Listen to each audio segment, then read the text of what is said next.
is Lehigh Valley Political Pulse. I'm Tom Shortell. Federal elections often see powerful or well-connected candidates working to introduce themselves to unfamiliar voters ahead of elections. And that's true here in Pennsylvania's 7th Congressional District. But after 2 decades representing the people of Northampton County, our guest today may have a leg up in that department compared to his Democratic rivals. Lamont McClure served 10 years on Northampton County Council and recently completed his second term as Northampton County Executive. He's now seeking the Democratic nomination in this year's midterm election. Welcome to the program. Thanks, Tom. It's great to be here. So you just wrapped up an 8-year span running Northampton County on a day-to-day basis.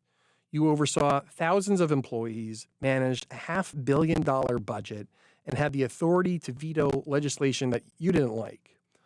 Why are you looking to go from a job where you largely called the shots to a role where you'll need to convince a few hundred of your colleagues to get anything done? Well, part of the reason is I need to get to Washington to fight like hell to end the chaos and disruption of our daily lives that President Trump and Ryan McKenzie are causing. I mean, our costs of living are out of control. Our rent, our mortgages, our utilities, the prices at the grocery store. We need to get those things under control. Additionally, we need to fight like hell to save our democracy. And nowhere is there a better example than we need to fight ICE, and we need to fight them hard, and we need to do it with the rule of law and with legitimate political power. But now, how well do you think you'll be able to accomplish that? The last few years, we have seen Congress divided pretty narrowly, making it difficult for anything to get done.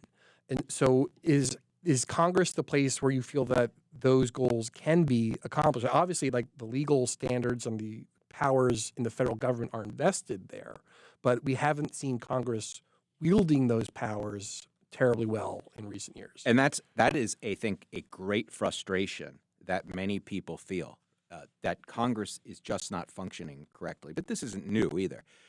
To your point, I was once on Northampton County Council. I was there for almost a decade, and very often I was in the minority. There would be, a 7-2 Republican to Democratic majority.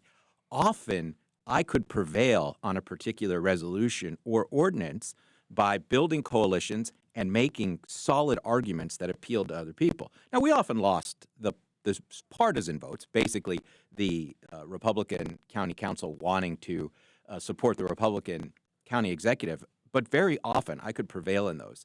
I think I can go to Washington and build coalitions, but fight like hell when it's necessary. For example, if Trump needs to be opposed, I'll be there on the well of the House opposing Trump. But if we need to make a compromise, for example, to get ACA Affordable Care Act tax credits extended, I will make a compromise if it would open the government back up, for example. Because I think I'm running in the Democratic primary, and I think Democratic primary voters want somebody who's going to fight Trump like hell. And they know I'll do that because if you've watched my career, you know I'll stand up and take tough and contrary positions when it's necessary. I also think they want to see somebody who can get stuff done. And I am a person who can get stuff done. You mentioned your time on county council, and you gave me the perfect segue here, because I covered you during many of those years as a Northampton County reporter, and that you were frequently at odds with sometimes just about everyone in county government. You mentioned the Republican majority on council. You were frequently at odds with the late John Stofa, then the county executive. What did you learn from that experience of working in the minority or working with people that you frequently disagreed with? And how will it influence the way you conduct yourself in Congress should you find yourself there? Well, I think you're focusing on my relationship with the late John Stofa, which, by the way, after he left office, improved mightily and personally got very good. So much so that his wife is a contributor to my campaign. But the fact of the matter is what my opposition to some of the things the Democratic county executive wanted to do, John Stofa, demonstrates that when I think and the constituents of PA7 think the Democratic leadership is wrong, they know they're sending somebody there who'll stand up to them when it's not in the interest of our constituents. How about in terms of either strategy or that coalition building? Was there anything from that era of your career or time in office where either where the lesson was reinforced that this is the way I need to conduct myself, or in hindsight, like it was some 10, 20 years ago, at times where like maybe that didn't work the way I thought it would? Are there any lessons along those lines? So I'm going to gently say this. A couple of these questions seem to indicate that there's a sense out there of hopelessness or despair that anything can get done in our national government. And I would say this. I would say I'm very optimistic about the future of America, and I want to use one example from that time we're talking about on county. I didn't realize we'd be talking about county council so much. And that was when one of my predecessors, Democrat John Stofa, wanted to sell Graysdale, the largest public nursing home under one roof in the Commonwealth of Pennsylvania, to a for-profit corporation. Well, I fought on behalf of the senior citizens of Northampton County. I fought the sale of that nursing home to a private corporation, and we ultimately won. But when we started that, there were only one or two of us on county council who were actually even opposed to the sale of that nursing home to a for-profit corporation. One of the things I learned, to answer your question specifically, is sometimes you just have to bear witness. And by that, I mean, as a member of county council, I would continuously raise the questions, ask the questions. I worked with controller at the time, Steve Barron, to actually understand what the real numbers were.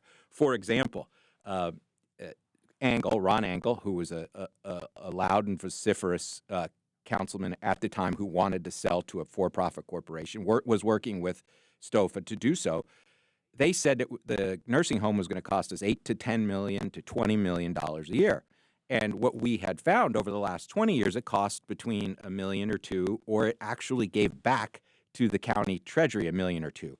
And I could argue that time and time again at meetings and in the press. So I think I do have an ability to draw attention to important issues that other folks may not have. And I think I have an ability to communicate that we need to fight for seniors. I mean, we need to get down there and protect Social Security and Medicare, because that's what they're coming for next. But I think that example where we ultimately won that fight to save the nursing home for senior citizens when it was hopeless. Stofa had already signed the contract. The place was sold. And what we needed to do was buy time. And my strategy was a several-step strategy, if you don't mind me going through it. First, it was raise hell, which I did. I fought like hell. Then it was to help the folks. Now, look, I got to credit the union, AFSCME, and the Coalition of Alzheimer's Families. They're the people who actually fought to get it on the ballot. And then 75% of the county residents who voted rejected the sale. And after the sale was rejected, it was rescinded. But one of the things I had to do was buy time and win more seats on the county council so that we would never be in this position again. And then at next election, we won more seats, and it's still county owned to this day. No, that was kind of the thick of me. That was essentially my introduction to county government, watching that fight, and everything you said there is spot on. That is kind of the history of how we got here, and much of like your background in county government and the story of the Lehigh Valley as a whole. So that's kind of been how you got to this point, how you got here. Looking ahead, like what's your top priority if you're successful in this campaign? What would lead the top of your to-do list for a Representative Lamont McClure? Well, so there's really two tracks we're running on here, right? One is we must protect our democracy. There is no doubt that our democracy is under threat. And I think the way we can crystallize that is to understand what ICE is doing right now in the country. Look, do we need borders that are regulated and secure? Yes.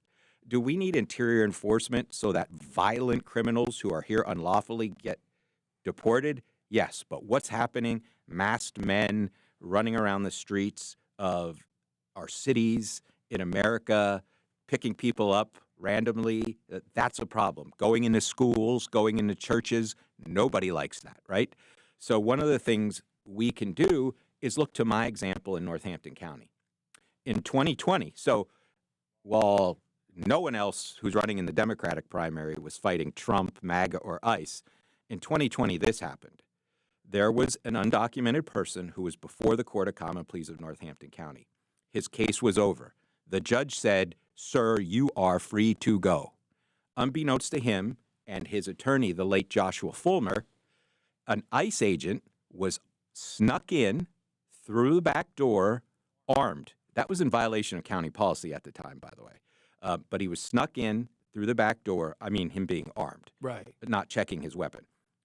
And as the undocumented person who the judge said, "You're free to go," was in the hallway, the ICE agent arrested him. That caused Fulmer to lose his mind, rightfully so, because he Yeah. expected his client to be free. The judge said, "You're free to go." An incident ensued, which made all the people working in the courthouse, all the people in that hallway that day, unsafe because it got so heated, and it was a viral moment. People, you can go watch it. I think you can find it on YouTube if you want. But one of our, I think he's now the chief of the sheriff's department. I don't know if he was a lieutenant at the time or a deputy, but George Volpe did an excellent job of de-escalating that very dangerous situation. But once I learned about it, I immediately began researching the law. Because here's the thing. We can fight back using the rule of law and appropriately using governmental power. And I was fighting ICE in 2020. And what I did was I researched the law to find out what local government's responsibilities were and what we didn't have to do with respect to immigration enforcement. And then I issued an executive order and I kicked ICE out of the courthouse. They can't arrest anybody in the courthouse, and that's been true since then. And it remains true because I believe County Executive Zirinsky is continuing my policy. So, all these people are talking about fighting ICE. I fought ICE. There were big headlines. They were mad. They were really mad way back then. I got a couple of death threats over it. I called those guys back. They didn't pick the phone up. But I got a couple of death threats over it. And I think that when you send me to Washington, that's the kind of guy you're going to get. Using all of the levers of the rule of law and the appropriate powers of government to push back. And I know ICE, you mentioned ICE is mad. They're still targeting Northampton County, and a lot of the press releases complaining about how the county does not turn over inmates upon release, or inmates at all, unless there is a warrant for a judicial warrant for their arrest. And that's I believe that's still the policy under. It is. Representative. I don't think Zirinsky changed that policy, and I don't think she intends to. Look, I believe due process of law. If you want me to hand someone over to you in my prison, in chains, shackled, you need to go see a judge or a federal magistrate, and you need to get a warrant for the arrest of that person. Otherwise, after the detainer expires, that person is free to go. And I can't give them to you unless you go to this is basic constitutional law, the Constitution of the United States and the Constitution of Pennsylvania. People forget that, too. I believe Pennsylvania's Constitution gives us more protections in some ways even than the federal Constitution does in the criminal law context. So, we're adhering to the rule of law, to the Constitution of the United States and the Constitution of Pennsylvania. And if you want me to hand somebody over to you in shackles, you better go get a warrant. Otherwise, you're violating due process. Now, I anticipate that we're going to be hearing a lot more about these just understandably hot-button issues, like ICE, like rule of law. Is there something that maybe isn't in a clear focus right now that you would want to accomplish? For example, Susan Wild, when she was in office, made lowering the cost of insulin a top priority. That wasn't like drug costs and things like that, but she was kind of focused on insulin. That was her thing. It eventually happened.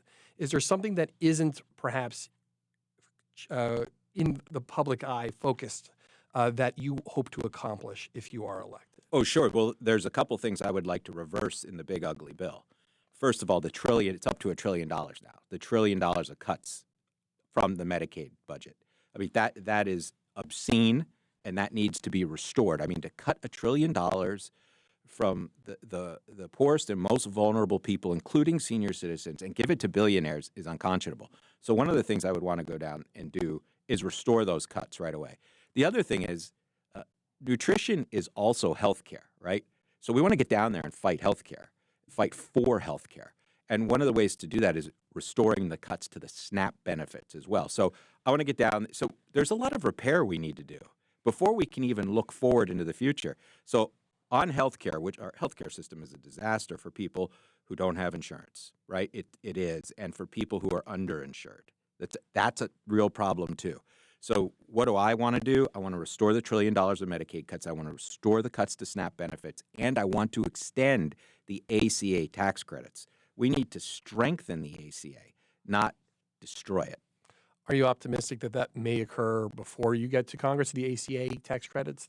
I don't think so because look, our current Congressman McKenzie had the opportunity when the big ugly bill was passed to use his leverage. Remember, McKenzie was the deciding vote for the big ugly bill. McKenzie decided that. He could have said, hey, look, extend the Affordable Care Act tax credits for me for 3 years because it's going to be a problem. My constituents, on average, their health care is going to go up 140%. Their premiums are going to go up 140%, and thousands of them are going to lose their insurance. And hey, we're Republicans. We're supposed to like tax credits. These tax credits are our ideas, right? So he could have done that. He could have leveraged his deciding vote to get them to extend it. Then McKenzie, when they opened the government back up, when they had their deal to open the government back up, he could have said to his leadership, because they needed his vote again.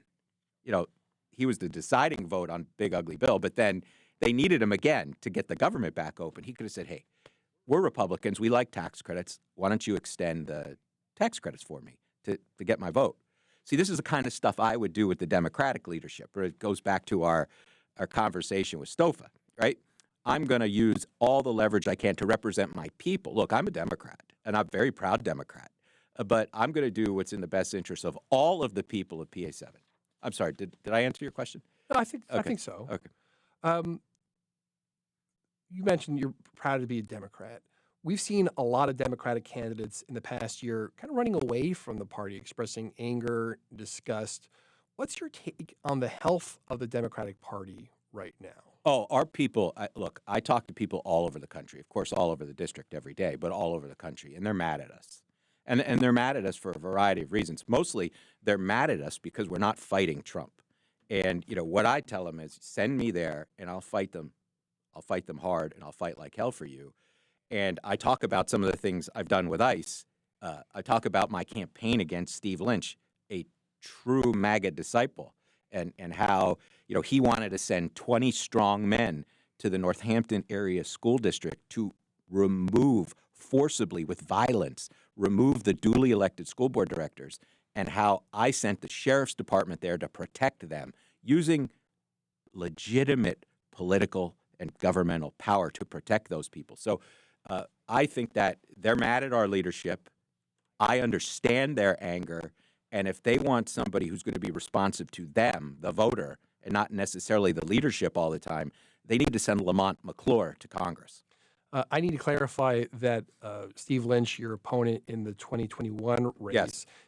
Later said that he was not calling for violence.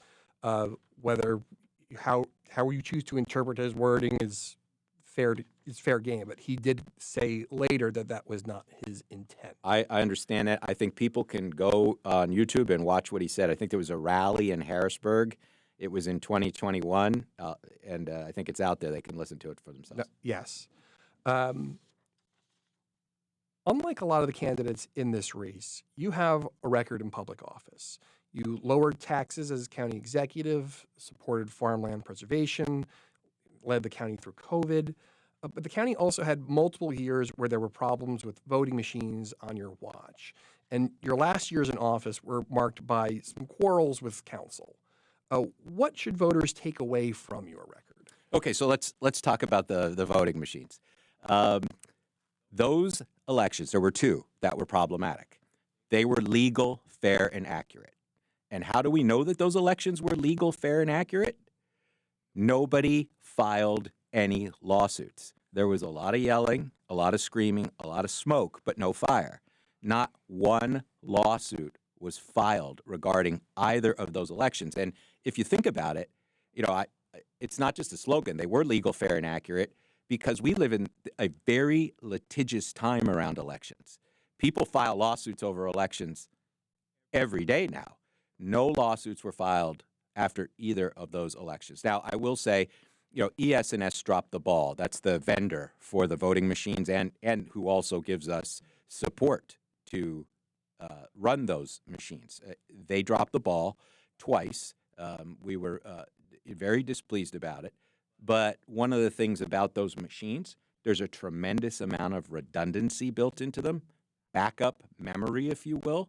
So that's why we could be assured that we had legal, fair, and accurate elections. And I will point out that the law requires a 2%, essentially a recount in every election. They call it an audit, but it's essentially a recount. And so every county has to do a 2% audit recount. We've always passed those, even in those troubled years. And then because of those troubled years, the Department of State randomly selected us to have the full audit, which is a more intensive audit. And even in those 2 years where it was problematic, we passed the audit. The results matched the audit results. So am I saying that everything was fine? No, I'm not. But what I am saying is they were legal, fair, and accurate elections, and that's the answer.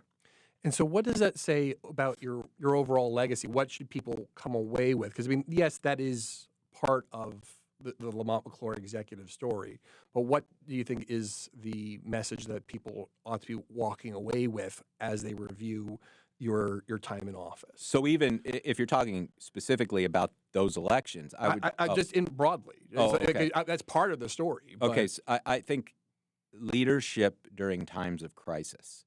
So America's in a crisis right now, mostly caused by Trump and his MAGA followers. But if you look at my leadership during those times, like we were talking about with elections, out front, explaining to the public what happened, why it happened, how we were going to correct it, taking accountability for it, taking responsibility for it. But if you also look at my leadership during COVID, a 100-year pandemic that nobody could have foreseen, and our leadership during the COVID-19 pandemic, especially with like small business, for example, who was hurt more by the COVID pandemic than small business? Lockdowns, shutdowns, mask wearing, social distancing.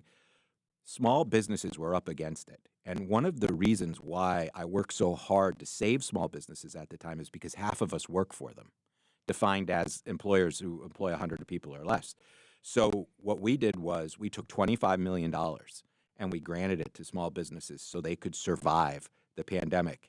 And then Lehigh County did the same thing. So $50 million based on our idea, my idea, our leadership during the pandemic got into the hands of small businesses, and they're thriving today because we helped them survive during the height of the pandemic. I would also say the pandemic, so you're asking what can people take away from my leadership? I have always erred on the side of protecting people. That has been my guiding principle, my North Star, if you will. Protecting senior citizens, protecting folks, protecting citizens.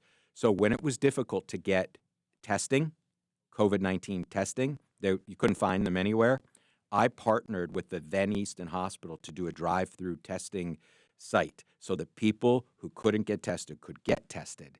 And it's one of the things I'm most proud of. Lamont, you could be territorial during your time serving Northampton County. You've criticized LVEDC, PennDOT, Lanta, the Lehigh Valley Planning Commission, because you thought that they were supporting Lehigh County more than Northampton. How do you plan on convincing voters that you would serve the region as a whole if elected when you spent a good chunk of the last 20 years with a more parochial approach?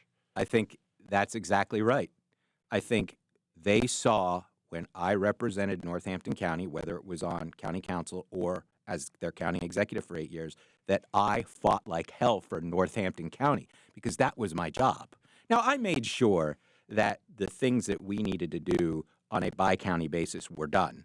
And I had a great relationship with Phil Armstrong, who was my counterpart for 8 years in Lehigh County, who's actually endorsed my congressional campaign. So we made sure that the bi-county things that needed to get done got done. But I make no apologies for fighting like hell for Northampton County. And I think people in Lehigh County and Carbon County and a little slice of Monroe that we have, they know that I'm going to fight like that for them. They can take a look at a guy who represented Northampton County the way I did and understand that I'm going to represent all the people of PA7 with the same kind of fight, the same vociferousness that I represented Northampton County. They can really, I think, be heartened by that.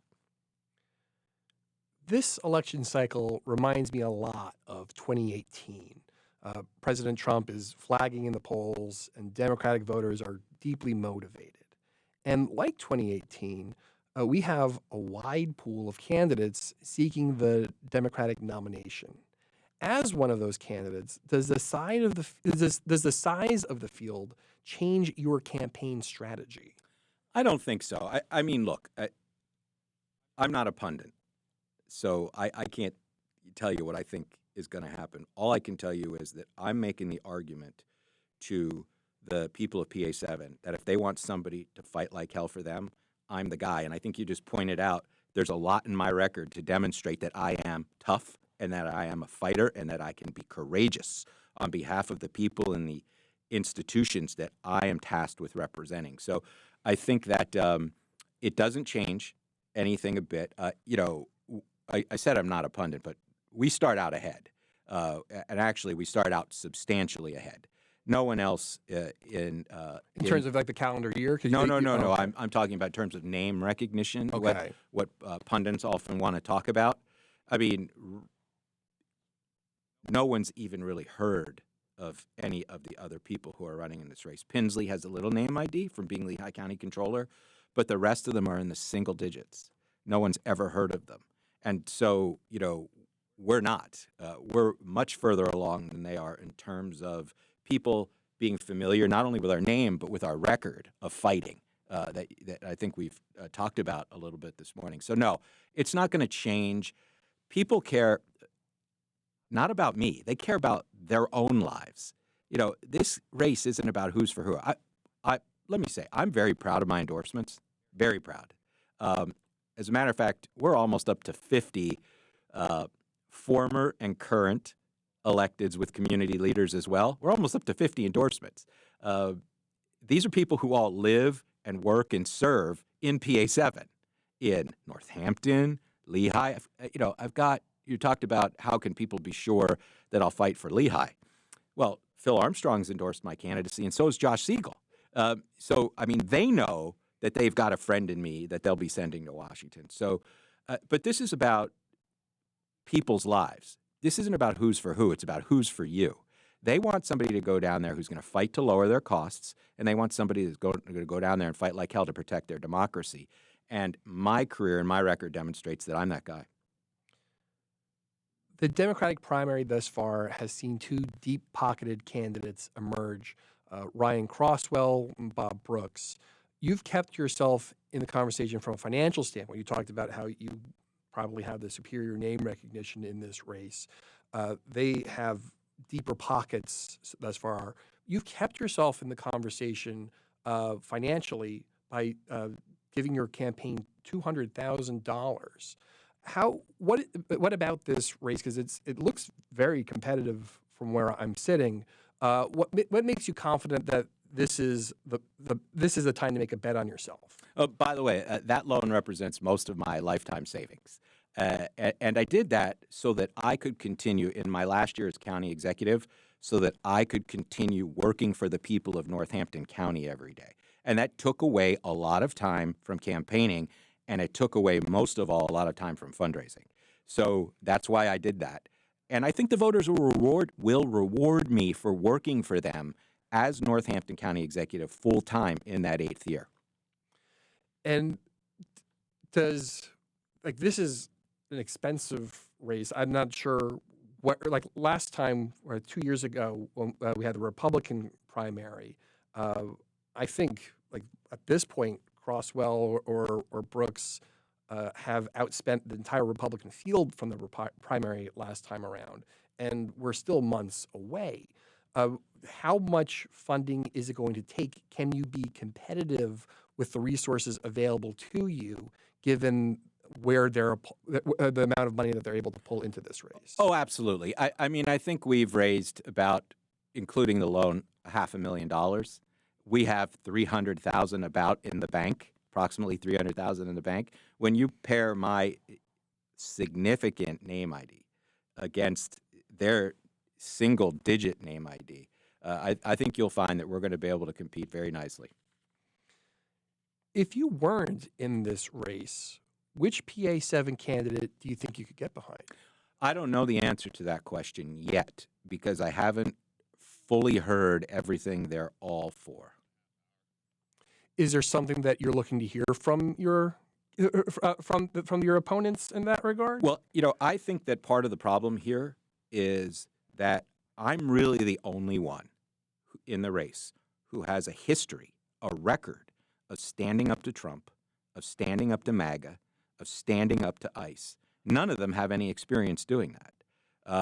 So I think that I would need to see how not only are they going to stand up to Trump and fight, how are they going to respond to our own leadership when our own leadership is wrong, and how are they going to deliver for the people of PA7? I haven't heard enough of that yet to even begin to speculate. But what I will tell you is I think I'm the best candidate in the field. That's Pennsylvania's 7th congressional candidate, Lamont McClure. You have been listening to Lehigh Valley Political Pulse. For an extended version of this interview, visit LehighValleyNews.com. I'm Tom Shortell.